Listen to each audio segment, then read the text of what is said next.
परमेश्वर का धन्यवाद हो। और मैं मसीह यीशु में सभी को जय मसीह की बोलता हूँ। और बहुत ही सुंदर आज का वचन है हमारे पास, और हम पवित्र बाइबल में से देखेंगे कि परमेश्वर की बुलाहट क्या है और हर एक मनुष्य के लिए परमेश्वर की बुलाहट क्या है, और परमेश्वर उसको इस पृथ्वी पर किस लिए लाया है और क्या कराना चाहता है, और हर एक मनुष्य के लिए परमेश्वर के मन में क्या योजना है और क्या उसकी इच्छा है। और धर्मशास्त्र बाइबल में हम एक वचन को देखते हैं, रोमियो 8 उसकी 30 वचन में, और रोमियो 8 उसके 30 आयत में जब हम देखते हैं, और वहां पे सर्वशक्तिमान परमेश्वर का वचन है, और फिर जिन्हें उसने ठहराया उन्हें बुलाया भी, और फिर जिन्हें उसने ठहराया उन्हें बुलाया भी, और जिन्हें बुलाया उन्हें धर्मी भी ठहराया है, और जिन्हें बुलाया उन्हें धर्मी ठहराया है, और जिन्हें धर्मी ठहराया उन्हें अपनी महिमा भी दी है। तो ये है हर एक मनुष्य की बुलाहट कि जब परमेश्वर किसी को बुलाता है तो वो ऐसे ही नहीं बुलाता है, बल्कि कुछ न कुछ उसके लिए ध्येय है, और कुछ न कुछ परमेश्वर की इच्छा है उसके लिए, और परमेश्वर क्या चाहता है कि वो आपसे कराए। और अवसर को बहुमूल्य समझो, क्योंकि दिन बुरे हैं, और ध्यान से देखो कि परमेश्वर की इच्छा क्या है, और परमेश्वर क्या चाहता है आपके लिए, और परमेश्वर की इच्छा क्या है, और परमेश्वर क्या चाहता है आपके लिए। और ध्यान से देखो कि परमेश्वर की इच्छा क्या है। और आइए अब हम परमेश्वर के वचन में जाएंगे, और वहां पे हम पढ़ते हैं गलतियों की किताब, और गलतियों की किताब 1 उसका 15 वचन, और गलतियों 1 उसके 15 वचन में लिखा है, परंतु परमेश्वर ने मेरी माता के गर्भ ही से मुझे ठहराया, और उससे पहले कि मैं अपनी माता के गर्भ में पड़ा, परमेश्वर ने मुझे चुन लिया ताकि वो मुझसे अपनी महिमा ले, और अपने उस अनुग्रह से हमें बुलाया। और गलतियों 1 उसके 16 वचन में लिखा है कि मुझ में अपने पुत्र को प्रकट करे कि मैं अन्य जातियों को उसका सुसमाचार सुनाऊं, और समय आने पर वो अपने पुत्र यीशु मसीह को हमारे अंदर प्रकट करे या दिखाए, कि उसके द्वारा हम अन्य जातियों को उसके सुसमाचार सुनाऊं। और गलतियों 1 की 16 आयत में पढ़ रहा हूं,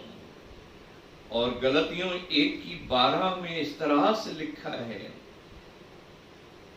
क्योंकि वह मुझे किसी मनुष्य की ओर से नहीं मिला, और न ही हमने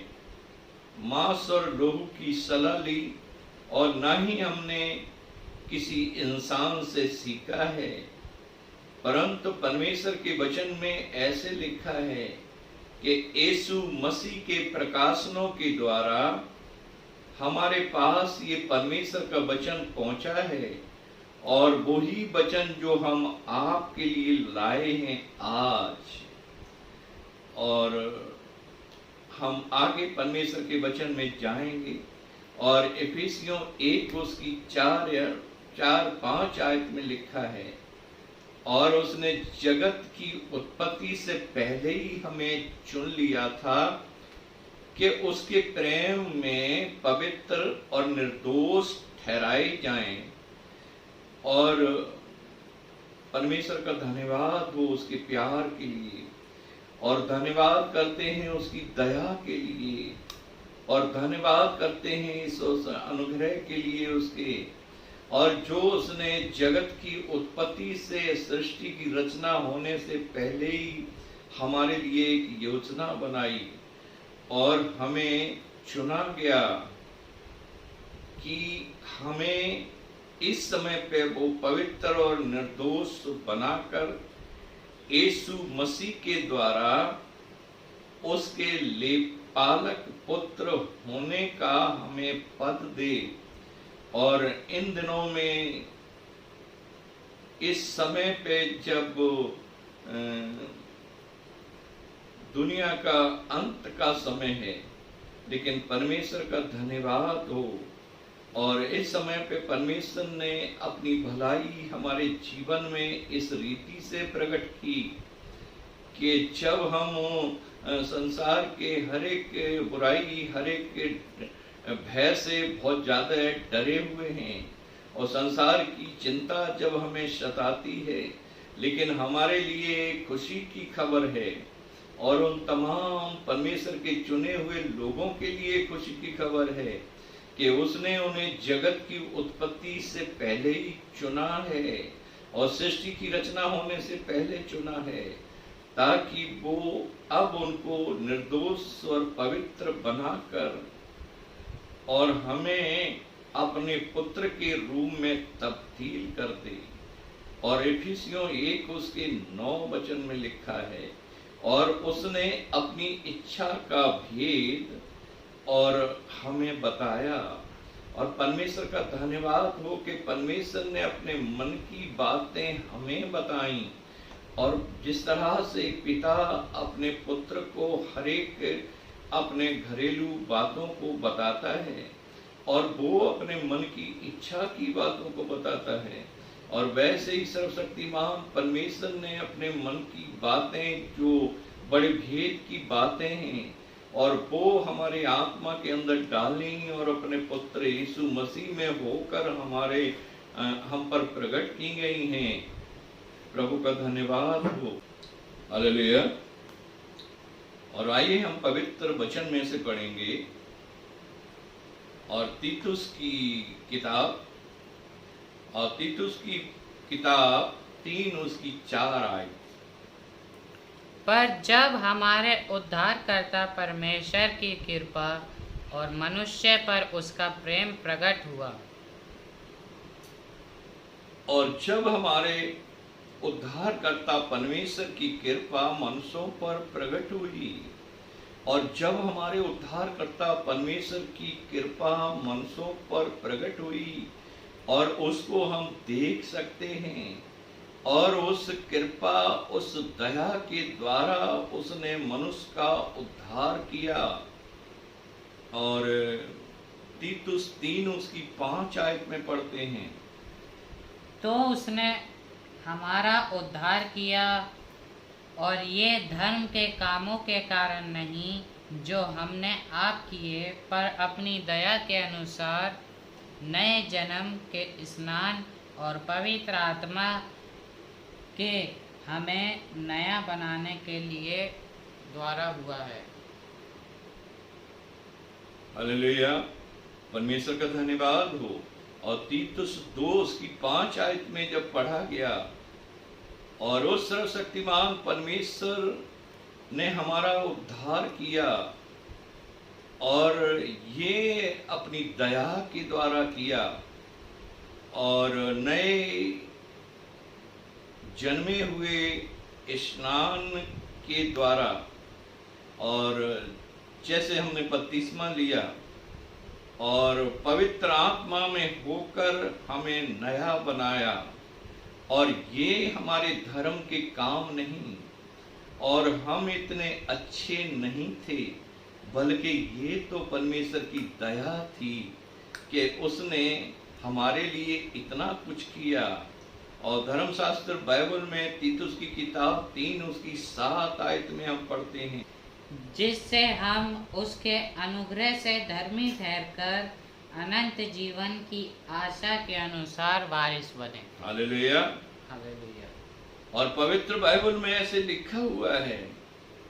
और जिसके द्वारा हम उसके अनुग्रह से धर्मी ठहरकर, और जिसकी दया के द्वारा हम उसके अनुग्रह से धर्मी ठहरकर और अनंत जीवन के वारिस हो जाएं, जो स्वर्ग में हमारे लिए मिरास रखी है। और इफिसियों 1:8 में लिखा है, और इस बात को संसार के हजारों करोड़ों लोग नहीं समझ पाए उसके प्रेम को, लेकिन परमेश्वर का धन्यवाद हो कि उस ज्ञान को जिसे संसार के लोग नहीं समझ पाए। और इफिसियों 1 उसकी 8 आयत में लिखा है कि उसको उसने पूरी समझ और पूरी ज्ञान और पूरी अपनी सामर्थ्य के द्वारा हमारे हृदय में डाला है, ताकि हम बचाए जाएं। और हमें ये समझ आ रहा है और हम उसके प्रेम को, उसकी भलाई को समझ रहे हैं, और इसलिए हम अपनी बुलाहट को भी पहचानते हैं कि परमेश्वर ने हमारे लिए क्या किया है और वो हमें किस लिए इस दुनिया में लाया। और इफिसियों 1:5 आयत में लिखा है, और अपनी इच्छा के अनुसार, और ये परमेश्वर की इच्छा थी कि वो इस समय में और इस आखिरी समय में, और वो अपने पुत्र यीशु को हमारे अंदर दिखाए। और तीतुस की किताब 3 उसकी 5 आयत में लिखा है, तो उसने हमारा उद्धार किया, और वो हमारे भले काम नहीं, बल्कि वो तो उसकी दया थी, और वो उस महाप्रतापी परमेश्वर की दया थी। और परमेश्वर का धन्यवाद हो। और 2 कुरिन्थियों 5:5 में लिखा है, और जिसने हमें इसीलिए तैयार किया और जिसने हमें चुना,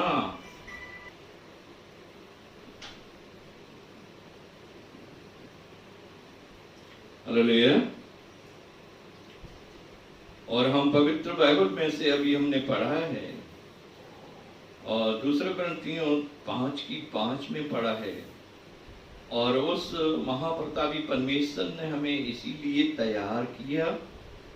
और बयाने में अपने पुत्र यीशु की आत्मा भी दिया, ताकि हम उसकी बातों को समझ सकें, ताकि हम उसके प्रेम को समझ सकें। क्योंकि पवित्र बाइबल में ऐसे लिखा हुआ है, और जब तक परमेश्वर की आत्मा हमें परमेश्वर की बातों को नहीं समझाता, और तब तक हम समझ नहीं पाएंगे।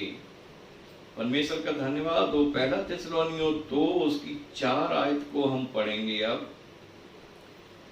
पर जैसा परमेश्वर ने हमें योग्य ठहराकर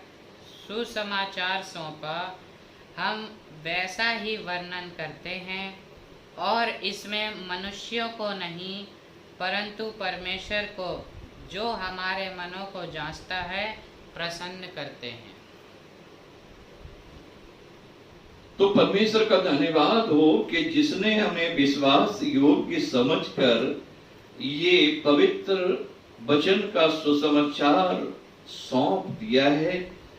और जब उसने ये पवित्र सुसमाचार हमारे हृदय में डाला और सौंप दिया, तो हम मनुष्यों को खुश करने के लिए इसका प्रचार नहीं करते, बल्कि सच्चाई से परमेश्वर की महिमा के लिए करते हैं। और हम चाहते हैं कि इस वचन के द्वारा परमेश्वर की महिमा हो, और परमेश्वर के वचन की बढ़ोतरी हो, और परमेश्वर के वचन सुनने के बाद लोग अनंत जीवन पाएं और वो बचाए जाएं। और 2 कुरिन्थियों 4 उसका 1 वचन में लिखा है, और 2 कुरिन्थियों 4 उसके 1 वचन में ऐसे लिखा है, और उसकी दया के द्वारा हमें ये सेवा मिली है, और उसकी दया हुई है तो हमें ये सेवा मिली है। और दूसरे कुरिन्थियों 4 उसके दूसरे पद को हम पढ़ते हैं तो हम परमेश्वर के वचन में मिलावट नहीं करते और हम लजाते नहीं और ना ही हम लजाते हैं और हमने हर एक बुराई को, बुरे पापों को जो गुप्त हमारे मन में होते थे और लेकिन हमने उन सारी बुराई, सारे बुरे पापों को, सारे गुप्त पापों को हमने छोड़ दिया है और हम अब परमेश्वर के वचन में किसी किस्म की कोई भी मिलावट नहीं करते बल्कि सच्चाई से उस वचन को लाते हैं जो परमेश्वर ने हमें दिया है।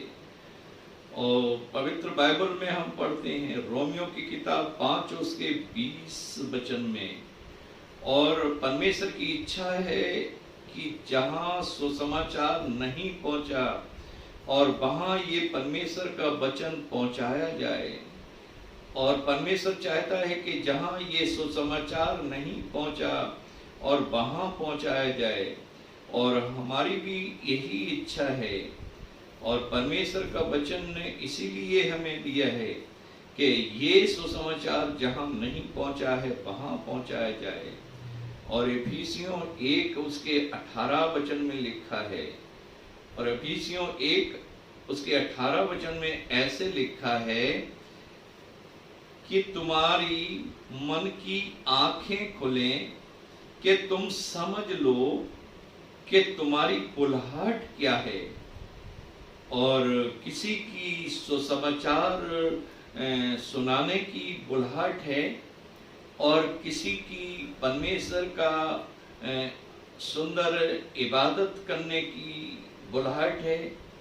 और किसी को कुछ भी किस्म का साज बजाने की बुलाहट है। तो हर एक मनुष्य को समझ लेना चाहिए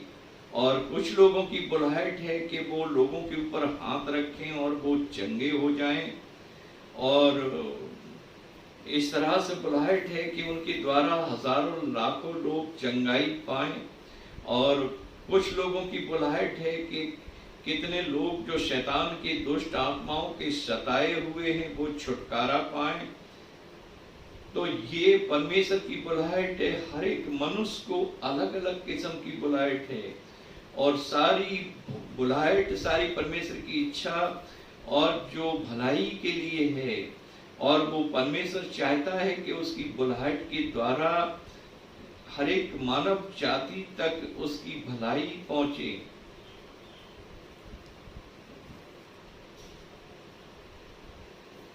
और आइए हम पवित्र वचन में से पढ़ेंगे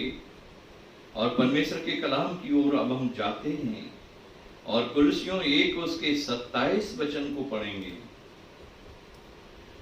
जिन पर परमेश्वर ने प्रकट करना चाहा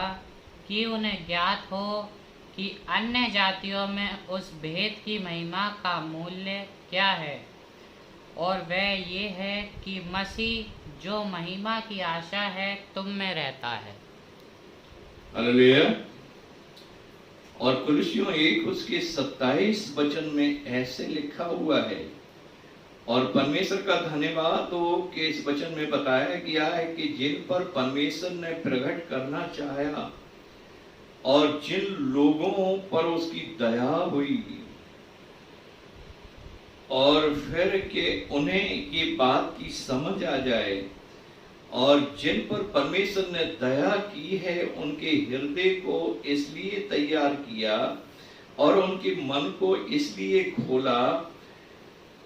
कि उन्हें ये समझ आ जाए कि अन्य जातियों में उसकी महिमा का भेद क्या है और उसका मूल्य क्या है और वह ये है कि सर्वशक्तिमान परमेश्वर का पुत्र जो हमारे महिमा की आशा है और जो जीवन है और जो स्वर्ग का रास्ता है और जो सत्य है और वो उन मनुष्यों के हृदय में रहता है और जिनसे परमेश्वर ने प्रेम किया है। और यहाँ पे ऐसे लिखा है कि उसका मूल्य क्या है, और वह ये है कि मसीह जो महिमा की आशा है तुम में रहता है, तुम में बसा हुआ है। और हम तो बिल्कुल भटकी हुई भेड़ की तरह थे, और वो ईश्वर रहित लोग, और जिनको पता ही नहीं परमेश्वर क्या है। लेकिन परमेश्वर का धन्यवाद हो कि उसने अपनी दया के द्वारा, और उसने हम पर अपनी दया और प्रेम को इस तरह से प्रकट किया कि उस भेद को हम समझ लें कि मसीह यीशु जो महिमा की आशा है हमारे हृदय में रहता है, हमारे मन में रहता है। और ये हमारे लिए बहुत ही खुशी और आनंद की बात है। और कुलसियों 1 उसके 28 वचन में लिखा है, तो हम हर एक मनुष्य को चेतावनी दे दे कर सिखाते हैं। तो हम हर एक मनुष्य को चेतावनी दे दे कर सिखाते हैं कि मसीह में सिद्ध बनो, और मसीह में सिद्ध बनकर उसके सामने उपस्थित रहो, और मसीह में सिद्ध बनकर उसके सामने उपस्थित रहो। और ये परमेश्वर की इच्छा है। और पहला कुरिन्थियों 1 उसके 26 आयत में लिखा है, और इसलिए नहीं तुम बुलाए गए कि तुम बहुत अच्छे हो, या बहुत बुद्धिमान हो, या बहुत ज्ञानी हो, या फिर बहुत समझदार हो। और उसके पहला कुरिन्थियों 1 उसके 27 से 29 तक लिखा हुआ है, और परमेश्वर ने तो जगत के मूर्खों को चुन लिया है, और जिनको किसी बात का कोई ज्ञान नहीं है, और फिर ऐसे लोगों को जिनकी समाज में कोई इज्जत नहीं, और फिर ऐसे लोगों को जो बहुत महा गरीबी से गुजर रहे हैं, और फिर ऐसे लोगों को जो समाज से ठुकराए हुए लोग हैं, और फिर ऐसे लोग जिनकी कोई वैल्यू नहीं, जिन्हें हर कोई तुच्छ जानता है, और नीचों को और तुच्छों को परमेश्वर ने चुन लिया है, ताकि वो अपने पुत्र यीशु मसीह को उनके अंदर दिखाए, और परमेश्वर अपनी महिमा उनके अंदर प्रकट करे। और पहला कुरिन्थियों 1 उसकी 19 वचन में लिखा है, और संसार का तो ज्ञान तो परमेश्वर की नजर में मूर्खता है, और संसार का जो भी ज्ञान है परमेश्वर की नजर में मूर्खता है, क्योंकि संसारिक मनुष्य परमेश्वर के ज्ञान को नहीं बल्कि अपने शारीरिक ज्ञान को दिखाना चाहता है, और वो अपने शारीरिक ज्ञान को दिखाकर लोगों को प्रभावित करते हैं, और वो चाहते हैं कि परमेश्वर को भी हम खुश कर देंगे, लेकिन ऐसा नहीं है। और पहला कुरिन्थियों 3 उसकी 20 आयत को हम पढ़ते हैं पवित्र बाइबल से, और फिर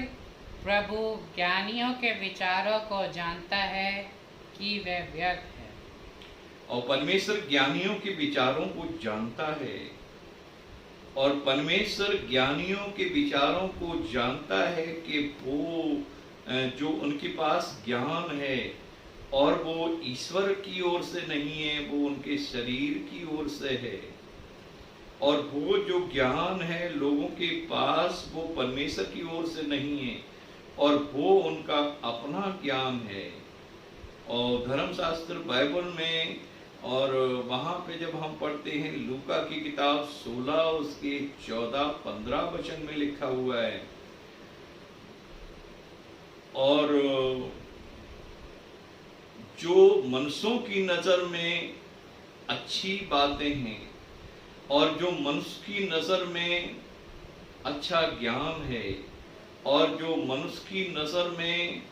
बहुत ही पवित्रता की बातें हैं, लेकिन वहां पे ऐसे लिखा हुआ है, और हम पवित्र बाइबल में से पढ़ते हैं और लूका 16 उसके 14-15 वचन में। फरीसी जो लोभी थे ये सब बातें सुनकर उसे ठट्ठों में उड़ाने लगे। उसने उनसे कहा, तुम तो मनुष्य के सामने अपने आप को धर्मी ठहराते हो, परंतु परमेश्वर तुम्हारे मन को जांचता है, क्योंकि जो वस्तु मनुष्य की दृष्टि में महान है वह परमेश्वर के निकट घृणित है। हालेलुया। और उस महाप्रतापी परमेश्वर के पुत्र यीशु मसीह ने कहा, और लोग उसे जब ठट्ठों में उड़ा रहे थे और वो अपने ज्ञान की तारीफ कर रहे थे और वो अपने बुद्धिमानी की प्रशंसा कर रहे थे, लेकिन यीशु मसीह ने उनसे कहा, और जो वस्तु मनुष्य की नजर में महान है और जो ज्ञान बुद्धिमानी जो मनुष्यों की नजर में अच्छी है, और याद रखो कि परमेश्वर उससे घृणा करता है और परमेश्वर तुम्हारे ज्ञान की बातों से घृणा करता है। लेकिन वो जो तुम्हारे पास ज्ञान है वो परमेश्वर की तरफ से नहीं है, क्योंकि वो तो तुम्हारा अपना है। और पहला कुरिन्थियों 1 उसकी 24 में लिखा है, और पहला कुरिन्थियों 1 उसके 24 वचन में लिखा है, परंतु जो बुलाए हुए हैं और उनके लिए मसीह परमेश्वर की सामर्थ है, और जो बुलाए हुए हैं और उनके लिए मसीह परमेश्वर का ज्ञान है, और उनके लिए मसीह परमेश्वर की सामर्थ है, और उनके लिए उस ईश्वर के ज्ञान का बहुत महत्व है, और वो अपने शरीर की बुद्धिमानी पर कुछ भी करना नहीं चाहते, और वो परमेश्वर के चेहरे की ओर ताकते हैं, और उनकी आंखें स्वर्ग की ओर लगी रहती हैं, और वो निहारते हैं उसको कि परमेश्वर की तरफ से हमें कौन सा वचन हमारे हृदय में आएगा, और कौन सा परमेश्वर का तरस और प्यार हमारे अंदर आएगा, जिससे हम लोगों की भलाई कर सकें और परमेश्वर का प्यार लोगों तक बांट सकें। और ये परमेश्वर का ज्ञान है जो मनुष्यों के अंदर ऊपर से आता है, और धर्मशास्त्र बाइबल में लिखा हुआ है, और वो जो ज्ञान परमेश्वर का मसीह यीशु में होकर आता है, और वह उन चुने हुए लोगों के लिए परमेश्वर की सामर्थ्य में तब्दील होकर उनके हृदय में उतर जाता है। और इफिसियों 1 उसके 17 वचन में लिखा है, और हमारे प्रभु यीशु मसीह का परमेश्वर और जो महिमा का पिता है, और तुम्हें अपने ज्ञान और प्रकाश की आत्मा दे, ताकि तुम उसमें सामर्थ पाके बलवंत हो जाओ। और इस आयत को हम दोबारा पढ़ते हैं, और इफिसियों 1:17 में लिखा है, और हमारे प्रभु यीशु मसीह का परमेश्वर जो महिमा का पिता है, और तुम्हें अपने ज्ञान और समझ और प्रकाश की आत्मा दे, ताकि तुम उसमें सामर्थ पाके और उसकी महिमा का कारण बनो। और धर्मशास्त्र बाइबल में ऐसे लिखा हुआ है, और रोमियो 8 उसके 30 वचन में, और फिर जिन्हें उसने बुलाया है और उन्हें उसने ऐसा ही ठहराया है, और उन्हें ठहराया है उन्हें अधिकार भी दिया है,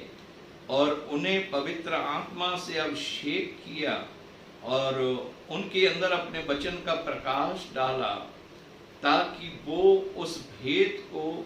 जो उत्पत्ति से लेकर सदियों से लेकर छुपा के रखा है,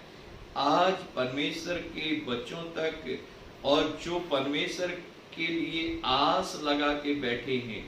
कि वो सर्वशक्तिमान परमेश्वर हमारे लिए कुछ करे, तो आज उस पवित्र वचन के द्वारा, उस पवित्र प्रेम के द्वारा, इस बड़े अभिप्राय के साथ और बड़े परमेश्वर के इस कार्य के साथ उन तक पहुंचाया जाता है कि वो इस सुसमाचार को उन लोगों तक पहुंचाएं जो परमेश्वर पर आशा लगा के बैठे हैं। आइए हम प्रार्थना करें। हमारे महान दयालु परमेश्वर पिता, हम पूरे हृदय की गहराई से आपको धन्यवाद देते हैं। आप कितने महान हैं प्रभु जी। आपने जगत के लोगों से प्रेम किया और अपने प्रेम को उनके जीवन में प्रकट किया, ताकि इस अंत समय में वो आपकी महिमा देखें। खुदा ओ दयालु परमेश्वर पिता, जो भी आपने वचन अपने प्रकाशनों के द्वारा हमारे हृदय में डाले,